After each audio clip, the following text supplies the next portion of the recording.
Good performance from Kentucky here, 90-77 final score in their victory at home against Mississippi State. We said in the preview, Tolu Smith could be a dangerous man. That's one you got to worry about. He was stellar. He had 26 points, 11 for 15 from the floor, 3 assists to chip in with it, 8 rebounds. He was really, really good in only 27 minutes. Kentucky still covers, wins by 13. Pretty impressive performance from the Cats. Antonio Reeves led the way in this one. Every given night or any given night, it can be a different Kentucky player that does it. Tonight it was Reeves. I guess what's your takeaway from this game? I don't think we're surprised to see Kentucky win, but are you surprised in how it happened?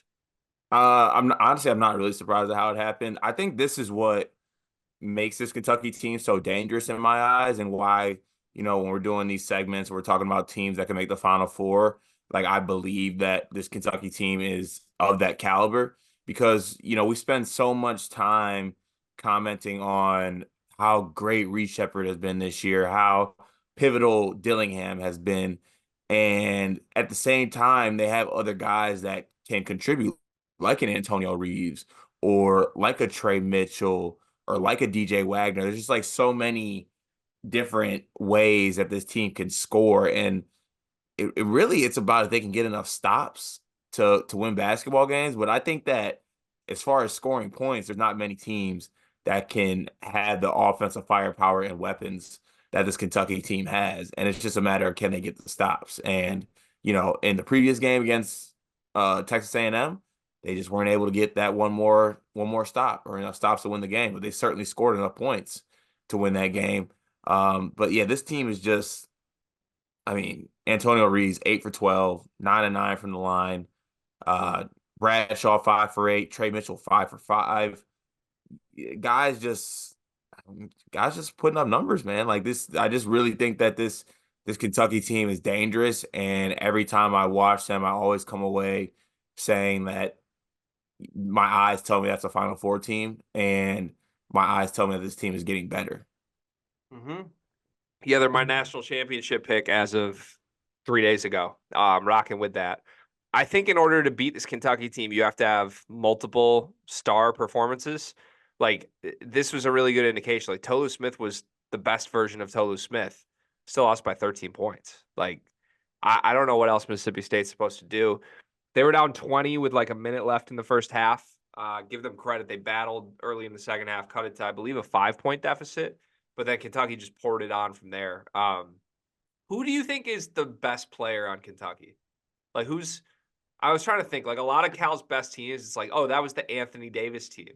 Or like, I don't even know. Like, that was the Carl Towns team, right? Who's the star on this team?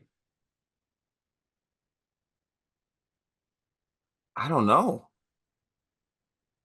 There isn't one, right? Like, it's I kind mean, of, it, I don't think there is one. The initial name that comes to mind is, if I had to pick one, honestly, it'd be Reed Shepherd, even over Dillingham. really.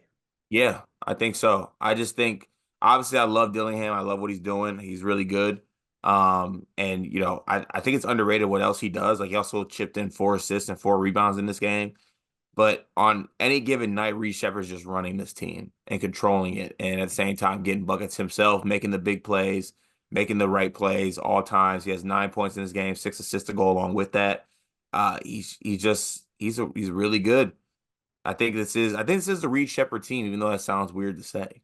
Yeah, just I don't know. It's weird though because like last night it was the Reeves team. It's been the DJ Wagner team. I think it's been the Aaron Bradshaw team. I'm sure there will be a night where it's the Justin Edwards team, and then Shepard and Dillingham. Like I don't know, man. Maybe and Trey Mitchell might be arguably their most consistent player.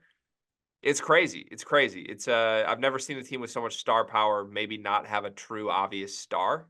Like they have 6 stars that all share the stardom equally. Um, Kind of crazy. All right. Any other takeaways from this game worth mentioning? I mean, it sounds lame for us to just come on here and be like, yeah, business as usual for Kentucky, but sort of is what it is. Is there anything like cause for concern that you saw in this game or no? And to be honest with you, no, not really. I think that credit, like you said, credit to Mississippi State for fighting back, but Kentucky controlled this basketball game, and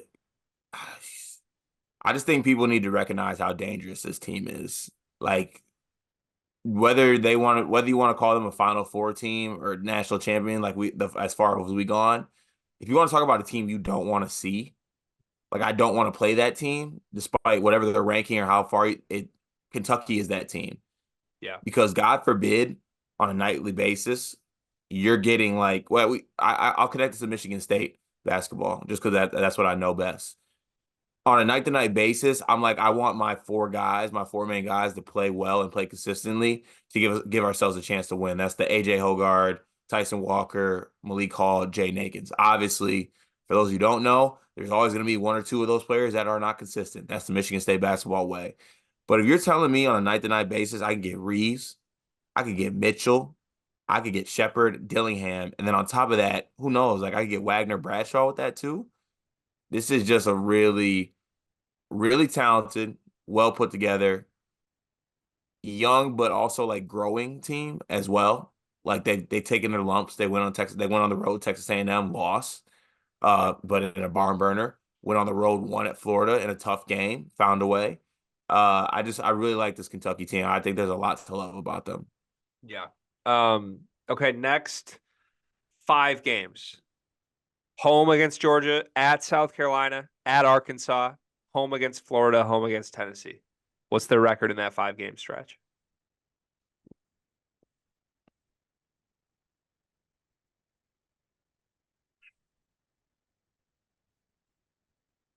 Four and one, What's the one?